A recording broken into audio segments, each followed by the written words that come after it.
South African trains are back on track, and the Passenger Rail Agency of South Africa has introduced Travel Off Peak. It's a new campaign that we're going to be hearing about in a few moments from the spokesperson of PRASA, Andiswa Makhanda. Andiswa, thank you very much for your time this afternoon. Before we get into the campaign, no doubt this brings about some excitement in terms of routes that were not working that are now back online. Which ones were not working? Which ones are back?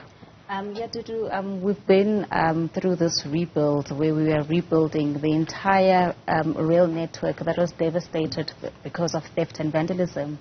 And out of the 40 routes or 40 lines that we operate, we are proud to say that we are now at 27. We've restored 27 routes out of the 40, and we want to be at 80% by the end of this financial year.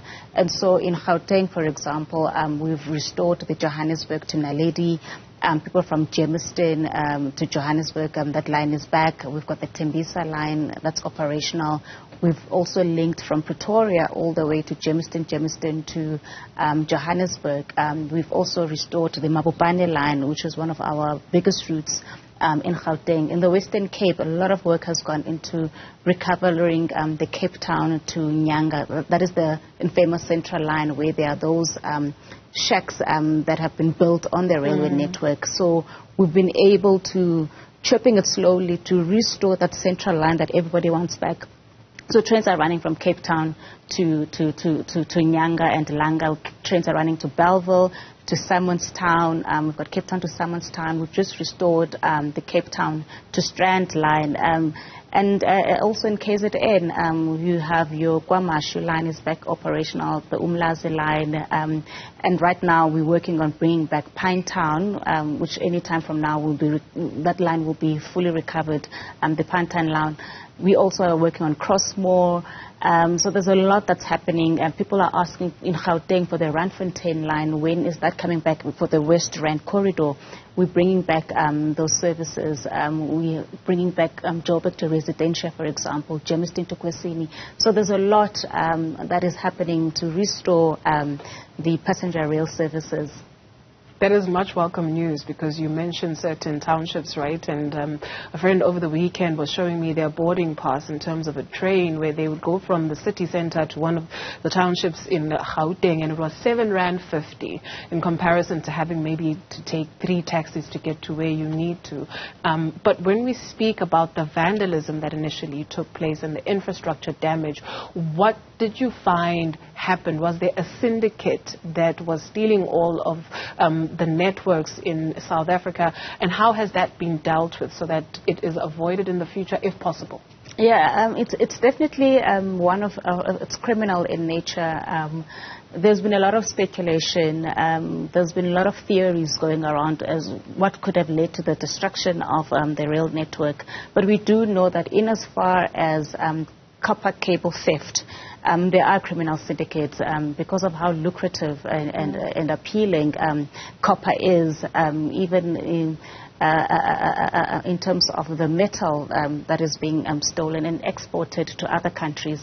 But one of the things that we've done is to reduce the copper content to make the infrastructure less attractive to criminals.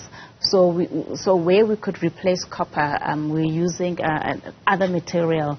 We know we've also installing anti-vandalism clips so that the tracks are not stolen, or it's difficult for criminals to steal the tracks. But importantly, we've had to increase security. I mean, I'm talking about 2,000 kilometers of rail network that needs to be protected. And so we've had to increase security personnel, boots on the ground, and I'm talking about over 10,000 security that has been deployed across our rail network where we operate to safeguard the infrastructure.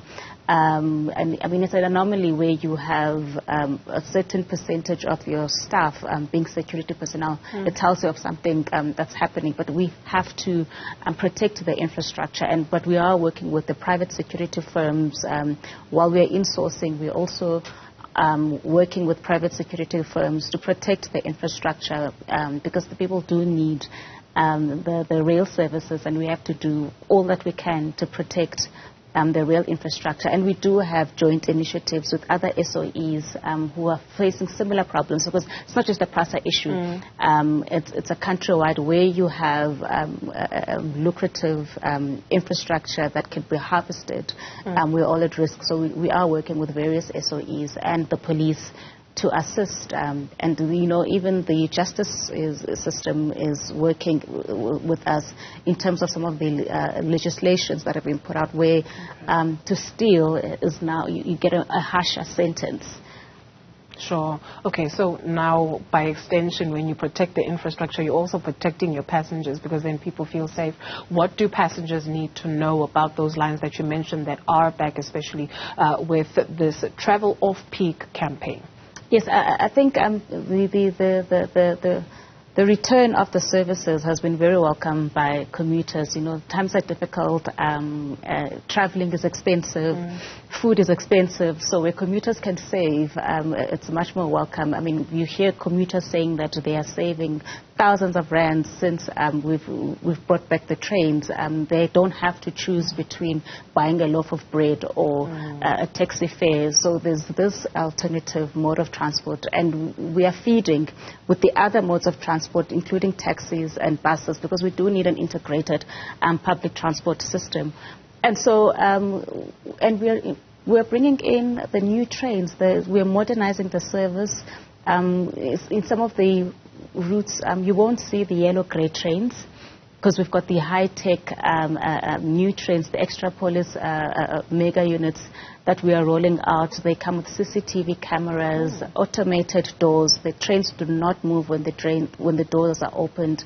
It's got a voice announcer inside that tells you that this is the next station we are approaching, so that you don't miss your destination. You can jump off. The security inside, and a lot of people on social media, when I look at the comments, they're speaking on the cleanliness of the trains, the security inside, the visible security, because that's what we prioritize. And that's one of the things that people stopped using the trains, was because of the security issue. But we've brought in more security at our stations, the platforms, inside the trains, and we've got new rules to preserve the trains, like chewing gum. You're not allowed to chew gum. Even when I'm caught chewing gum, they'll say, "Sissy, please bring us." You're not allowed to chew gum. So there are all those rules inside, and the commuters are happily abiding with the rules, because they understand that it's their assets. They need to protect these assets. And so what we're doing now, we're encouraging people now to use trains even at off-peak, especially your job seekers, the unemployed, where the last thing they need is the burden of traveling costs. You hear people who say they can't go to job interviews because of the cost of traveling. And so with the discounts that we're bringing, we're saying to the job seekers, the unemployed, it's okay, you can pay 3 rand to get to your destination. That's something that can be affordable. Relatively, it is affordable.